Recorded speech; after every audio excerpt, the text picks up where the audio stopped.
నమస్తే అండి, నేను మీ Kalyani. Welcome to our channel Kalyani kitchen Kadapa. ఈరోజు ఈ వీడియోలో మినప్పప్పు వడలతో మసాలా కర్రీ ఎలా తయారు చేయాలో ఈ వీడియోలో చూపించబోతున్నాను. ఈ మసాలా వడలు తింటూ ఉంటే జ్యూసీగా, స్పైసీగా, నోట్లో పెట్టుకుంటే కరిగిపోయేలాగా చాలా బాగుంటాయి. తింటూ ఉంటే ఇంకా తినాలి అనిపిస్తూ ఉంటుంది. కొద్దిగా గ్రేవీ వేసుకున్న రైస్ మొత్తాన్ని కలుస్తుంది. నేను చాలా సింపుల్గా తయారు చేస్తాను. చాలా తక్కువ మసాలాలతో మంచి రుచికరమైన మినపప్పు వడలతో మసాలా కర్రీ తయారు చేసి చూపించేస్తాను.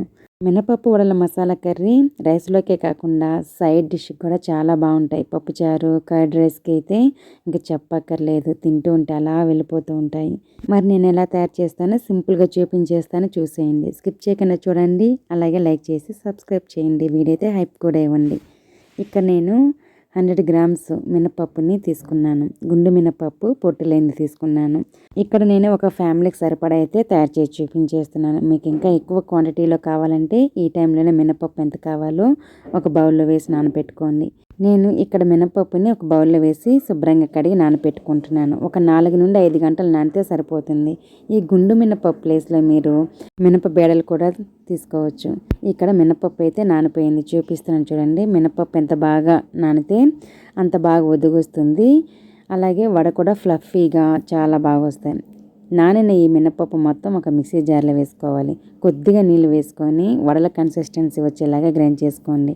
ఎక్కువ నీళ్ళు వేసి గ్రైండ్ చేసుకోవద్దు, జారుగా అయిపోతుంది. ఈ విధంగా ఉండాలి. ఇప్పుడు దీనిని ఒక లోతుగా ఉన్న గిన్నెలోకి అయితే తీసుకుందాము. జార్లో ఉన్న మినపప్పు పిండిని మొత్తము ఈ గిన్నెలో వేసేయాలి. చూడండి, గరిటెతో తీస్తే ఈ విధంగా గట్టిగా ఉండాలి. కన్సిస్టెన్సీ ఈ విధంగా ఉందంటే చాలా బాగా వస్తాయి వడలు. మనం సాల్ట్ వేసిన తర్వాత కొంచెం జారుగా అవుతుంది కదా. మనం ముందే జారుగా చేసామంటే సాల్ట్ వేసిన తర్వాత ఇంకొద్దిగా జారుగా అయిపోయేది, వడలు అనేది సరిగా రావు. ముందుగానే కొంచెం గట్టిగా రుబ్బి పెట్టుకోండి. సాల్ట్ వేసిన తర్వాత కరెక్ట్గా సరిపోతుంది. మినపప్పు పిండి మొత్తం ఒక గిన్నెలో వేసుకున్న తర్వాత ఒక మీడియం సైజు ఉల్లిపాయను సన్నగా తరిగి వేసాను. టేస్ట్కి సరిపడా కొంచెం సాల్ట్ వేసాను. అలాగే కొంచెం కొత్తిమీర, అలాగే కొద్దిగా వంట సోడా వేసాను. వంట సోడా వేయడం వల్ల వడలు అనేది బాగా పొంగుతూ వస్తాయి. మీకు వద్దనుకుంటే స్కిప్ చేసేయండి, కానీ కొంచెం వేస్తే బాగుంటుంది. ఇవి అన్నీ వేసిన తర్వాత పిండిని ఒకసారి బాగా కలిపేయాలి. ఈ ప్లేస్లో మీరు పచ్చిమిరపకాయలు కూడా వేసుకోవచ్చు. నేనైతే వేయడం లేదు. చిన్నపిల్లలు ఉన్నారు ఇంట్లో, ఒకసారి పచ్చిమిరపకాయ తగిలిందంటే ఇంకా అసలే తినరు కాబట్టి నేను వేయలేదు. మీకు కావాలంటే వేసుకోండి. వడపిండి అనేది ఈ విధంగా ఉండాలి. కన్సిస్టెన్సీ కరెక్ట్గా ఉందంటే పర్ఫెక్ట్గా వస్తాయి వడలు అనేది. నెక్స్ట్ స్టవ్ వెలిగించేసి కడాయి పెట్టుకోవాలి. అందులోకి డీప్ ఫ్రైకి సరిపడా ఆయిల్ వేసుకోవాలి. ఆయిల్ వేడెక్కిన తర్వాత చిన్న చిన్న వడల్లాగా తట్టి వేసుకోండి. మీ ఇష్టము. పెద్దవి కావాలంటే పెద్దవి వేసుకోవచ్చు, లేదా చిన్నవి కావాలంటే చిన్నవైన వేసుకోవచ్చు. నేను మీడియం సైజులో అయితే వేస్తున్నాను. కడాయిలో ఎక్కువ వడలు వేసుకోకుండా కడాయి ఎన్ని అయితే సరిపోతాయి అన్ని వేసుకొని రెండు వైపులా బాగా కాల్చుకోండి. మంటను హై ఫ్లేమ్లో పెట్టుకోవాలి. మనం వడలు వేసేటప్పుడు ఆయిల్ హీట్ అనేది నార్మల్ హీట్లో ఉండాలి. అలా వేసినప్పుడే మనకి వేసిన వడలు మాడిపోకుండా లోపల వరకు బాగా మంచిగా ఫ్రై అవుతాయి. ఆయిల్ ఎక్కువ వేడిగా ఉన్నదంటే వేసిన వెంటనే కలర్ వస్తాయి, కానీ లోపల పిండి పిండిగా ఉండిపోతాయి.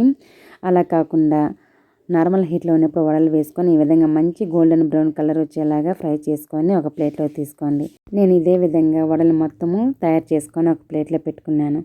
ఒక 100 గ్రామ్స్ మినపప్పు చూడండి ఎన్ని వడలు అయ్యాయో. మనం బయట తెచ్చుకోవడం కన్నా కూడా ఇంట్లో ఈ విధంగా తయారు చేసుకొని ఈవినింగ్ పూట తినొచ్చు. ఇలాగ కూడా చాలా బాగుంటాయి. నెక్స్ట్ ప్రాసెస్లోకి వెళ్ళిపోదాము. స్టవ్ వెలిగించేసి ఫ్రై పాన్ పెట్టుకోవాలి. అందులో కారానికి సరిపడా ఎండుమిరపకాయలు వేసుకోవాలి. నేను ఇక్కడ గుంటూరు మిరపకాయలు తీసుకున్నాను. మీరు ఎంతైతే తినగలరో కారము అన్నీ అయితే వేసుకోండి. కంపల్సరీగా ఎండుమిరపకాయలే వేసుకోవాలి, ధనియాలే వేసుకోవాలి. ఇక్కడ నేను 3 టేబుల్ స్పూన్స్ ధనియాలు వేసుకొని సన్న మంట మీద బాగా దోరగా వచ్చేలాగా ఫ్రై చేసుకున్నాను. ఎండుమిరపకాయలు ధనియాలు ఎక్కువ కలర్ చేంజ్ అవ్వకూడదు, మాడిపోకుండా మంచి సువాసన వచ్చేటప్పుడు స్టవ్ ఆఫ్ చేసి చల్లార్చి పెట్టుకోండి. నెక్స్ట్ మిక్సీ జార్ తీసుకొని అందులోకి 2 టేబుల్ స్పూన్స్ ఎండు కొబ్బరి ముక్కలు, 2 ఇంచులు చెక్క, అలాగే 3 లవంగాలు, 8 నుండి 9 వరకు వెల్లుల్లి రెబ్బలు, అలాగే ఒక చిన్న ఉల్లిపాయ ముక్కలు 4 వరకు వేసాను. నెక్స్ట్ అందులోకి వేయించి చల్లార్చుకున్న ఎండుమిరపకాయలు, ధనియాలు వేసుకోవాలి. చూడండి, ధనియాలు అనేది ఎక్కువ కలర్ చేంజ్ కాలేదు. ఆ విధంగా ఫ్రై చేసుకుంటే కూర అనేది బాగా వస్తుంది. నెక్స్ట్ 2 ఇంచుల వరకు అల్లం ముక్కలు వేసుకొని మెత్తని పౌడర్ లాగా గ్రైండ్ చేసుకోవాలి. పౌడర్ చేసిన తర్వాత అందులో కొద్దిగా నీళ్ళు పోసుకుంటూ మెత్తగా గ్రైండ్ చేసుకోవాలి. ఇంత మెత్తగా ఉంటే మన గ్రేవీ అనేది అంత బాగా వస్తుంది. నెక్స్ట్ స్టవ్ వెలిగించేసి వడలు చేసుకున్నాం కదా, అదే కడాయిలో ఆయిల్ సపరేట్ గిన్నెలో ఉంచేసాను. కర్రీకి సరిపడా ఒక గరిటె ఉంచుకున్నాను. ఆయిల్ వేడెక్కిన తర్వాత అందులో ఒక మీడియం సైజు ఉల్లిపాయని సన్న ముక్కలుగా తరిగి వేసాను. ఒక పచ్చిమిరపకాయ 2 చిలికలుగా వేసాను. అలాగే గుప్పెడు వరకు పచ్చి కరివేపాకు వేసి బాగా మిక్స్ చేశాను. ఉల్లిపాయ ముక్కలు పచ్చివాసన పోయి మంచి సువాసన వచ్చేంత వరకు వేయించుకున్నాను. నెక్స్ట్ అందులోకి 1/2 కిలో టమోటాలు, కొద్దిగా పసుపు వేసేసి ఒకసారి బాగా మిక్స్ చేసేయాలి. నేను తీసుకున్న 100 గ్రామ్స్ మినపప్పు వడలకి 1/2 కిలో టమోటాలు సరిపోతాయి. టమోటాలు ఈ విధంగా మెత్తగా అయ్యేంత వరకు మగ్గించుకోవాలి. మగ్గిన తర్వాత ముందుగా గ్రైండ్ చేసి పెట్టుకున్న మసాలా పేస్ట్ని కూడా వేసేయాలి. ఈ మసాలా మొత్తం బాగా ఫ్రై చేసుకోవాలి. ఆయిల్ సపరేట్ అవ్వాలి. ఈ మసాలా వేగుతూ ఉంటేనే ఇల్లంతా గుమగుమలాడుతూ భలే వాసన వస్తూ ఉంటుంది. చూడండి, మసాలా అనేది బాగా వేగిపోయింది. మసాలా ఎంత బాగా వేయించుకుంటే మినపప్పు వడల కర్రీ అంత బాగా వస్తుంది. మసాలా ఎక్కడైతే వేగిపోయింది, వేగిన తర్వాత నీళ్ళు వేసుకోవాలి. నేను 3/4 లీటర్ వరకు మిక్సీ జార్లోనే నీళ్ళు వేసుకున్నాను. మీకు ఎన్నైతే నీళ్ళు అవసరమో ఈ టైంలోనే వేసుకోండి. వడలు అనేది నీళ్ళు ఎక్కువ పీల్చేసుకుంటుంది కాబట్టి కొన్ని నీళ్ళు ఎక్స్ట్రాగానే వేసుకోండి. మనకి వడలు ఉడికేసరికి కన్సిస్టెన్సీ కరెక్ట్గా వస్తుంది గ్రేవీ. నెక్స్ట్ అందులోకి మినపప్పు వడల కర్రీకి సరిపడా కొద్దిగా ఉప్పు వేసి మిక్స్ చేస్తున్నాను. ఆల్రెడీ వడల్లో వేసాము. ఇప్పుడు గ్రేవీకి సరిపడా వేసుకోండి, సరిపోతుంది. ఎక్కువ వేసుకోవద్దు, కొంచెం తక్కువగానే వేసుకోండి ఫస్ట్ టైం చేసేవాళ్ళైతే. ఇలా ఎసురు మరుగుతూ ఉంటుంది. ఆ టైంలో ఒక గుప్పెడు వరకు కొత్తిమీర వేసేసుకోవాలి. వడలు వేసిన తర్వాత కొత్తిమీర వేసి మిక్స్ చేయడం కుదరదు కాబట్టి నేను ఈ టైంలోనే వేస్తున్నాను. కొత్తిమీర వేసిన తర్వాత ఈ విధంగా ఒకటి తర్వాత ఒకటి ముందుగా తయారు చేసి పెట్టుకున్న మినపప్పు వడలను మొత్తం వేసేసుకోవాలి. నేను 100 గ్రామ్స్ చేసిన వడలు మొత్తం అయితే వేసేసాను. మినపప్పు వడలన్నీ వేసిన తర్వాత ఒకసారి బాగా గరిటెతో కలిపేయాలి. వడలు ఉడికిన తర్వాత గరిటెతో కదపకూడదు. ఈ టైంలోనే ఒకసారి బాగా కలిపేయాలి. బాగా కలిపేసిన తర్వాత మూత పెట్టేసి మీడియం టు హై ఫ్లేమ్లో ఒక 3 to 4 మినిట్స్ ఉడికించుకోవాలి. అంతకన్నా ఎక్కువసేపు ఉడికించుకున్నారంటే మినపప్పు వడ అనేది చెదిరిపోతుంది. మీకు వడ అనేది చెదిరిపోకుండా ఉండాలంటే ఒక 3 to 4 మినిట్స్ ఉడికించుకుంటే చాలు. ఇక్కడైతే ఉడికిపోయాయి. నేను మూత తీసి అయితే చూపిస్తున్నాను. ఇంకా గరిటె అయితే పెట్టకూడదండి. ఒకసారి కడాయిని అలా పట్టుకొని తిప్పేశారంటే సరిపోతుంది. ఇంకా నేను స్టవ్ అయితే ఆఫ్ చేశాను.